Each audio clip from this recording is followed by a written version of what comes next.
in the last video, we looked at a specific example, and we did one iteration of Newton's method to go from an initial guess about the value of the square root of 2 to what we hope was a better guess for that.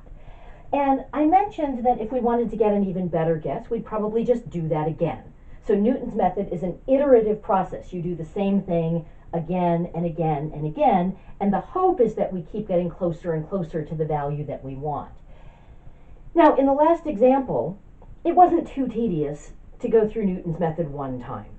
But if we were going to go through Newton's method 5 times, with the decimal approximations that we're getting messier and messier and messier, either more decimal digits or just more complicated fractions, it would start to get pretty tedious pretty quickly.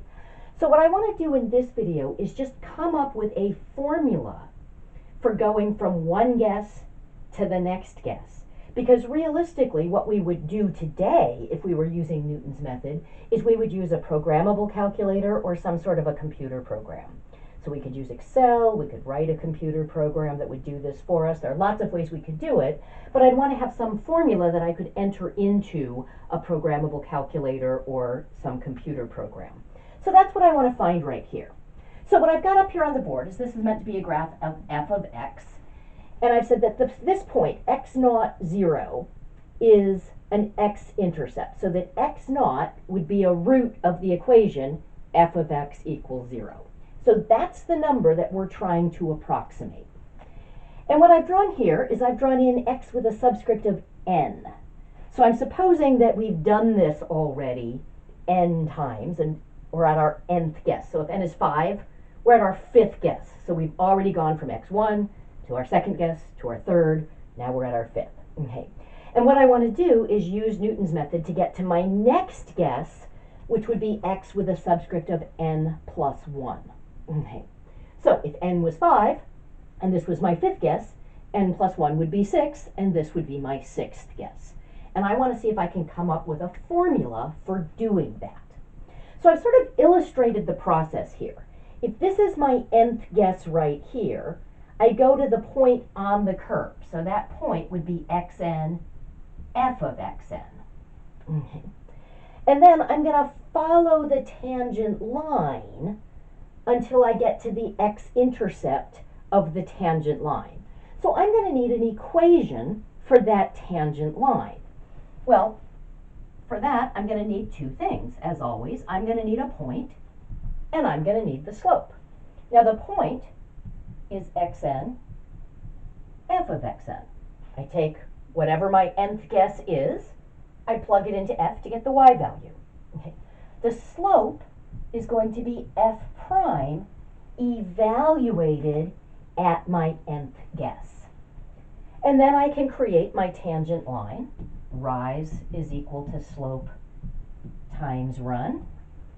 So y minus f of x sub n is equal to f prime at x sub n times x minus x sub n. So I'm using this point and an arbitrary point, just xy, for calculating my rise and my run.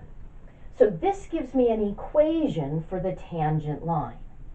Now, what I want to do is follow that line until I hit its x-intercept. The x-intercept, I've labeled the x value, but that's the point, x sub n plus 1, comma 0. So what I'm going to do is plug in 0 for y, and the x value that goes with that is x sub n plus 1. That's going to be my next guess, so I'm going to solve for that. So we'll have 0 minus f of x sub n is equal to f prime of x sub n times, we said the x value that goes with 0 is x sub n minus 1 minus x sub n. And now I want to solve this equation for this, my next guess. So right now that's in parentheses with this piece. So I think I want to distribute that slope so I can break it out of those parentheses. So I've got negative f at my nth guess is equal to f prime at x sub n times x sub n plus 1 minus f prime at x sub n times x sub n. Now I can add this piece over to the other side. So I'm going to have f prime at x sub n times x sub n minus f of x sub n is equal to f prime at x sub n times x sub n plus 1. Now, this is just a multiplication problem. Let's divide by f prime at x sub n. Let's divide by that slope. Now, over here, that means I'm going to divide each piece by that slope. So it's f prime at x sub n in the denominator of both terms here. Now, notice that means it's going to cancel out of that first term. Okay. Of course, it cancels out here as well. And what I'm left with is x sub n plus 1. My next guess is just going to be x sub n, my previous guess, minus this quantity right here, f at x sub n divided by f prime at x sub n. So that gives me a formula from going from my nth guess to my n plus first, to my next guess. So if I were going to be doing this 20 times, I wouldn't want to have to sit there and plug something into a calculator 20 different times. I'd want to have something that was programmable so that I could just enter in that formula and then run it again and again and again.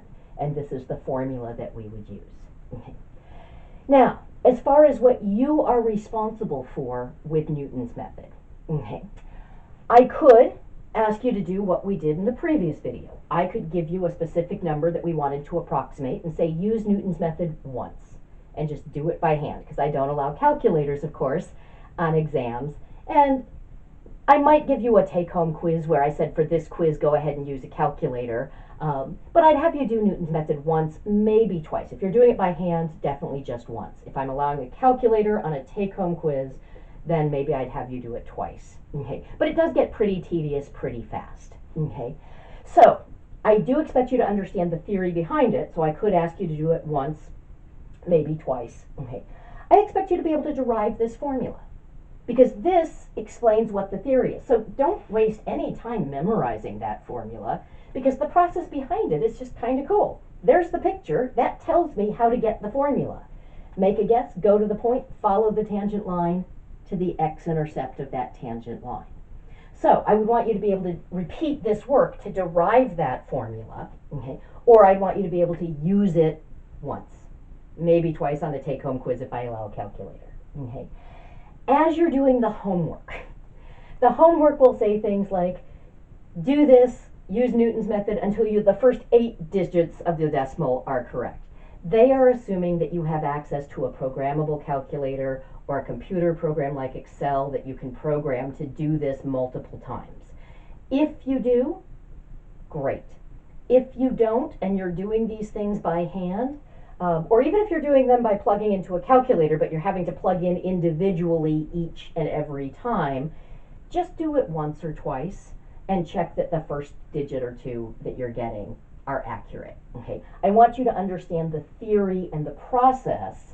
I'm not so concerned that you can do it multiple times, because realistically we would program something to do it for us, and I realize not everybody has access to the technology that would do that, particularly now that you're stuck at home. Okay. All right. Excellent. In the next video, we'll talk a little bit about when this works, when it doesn't work, and how we can get a sense of whether it's working or not.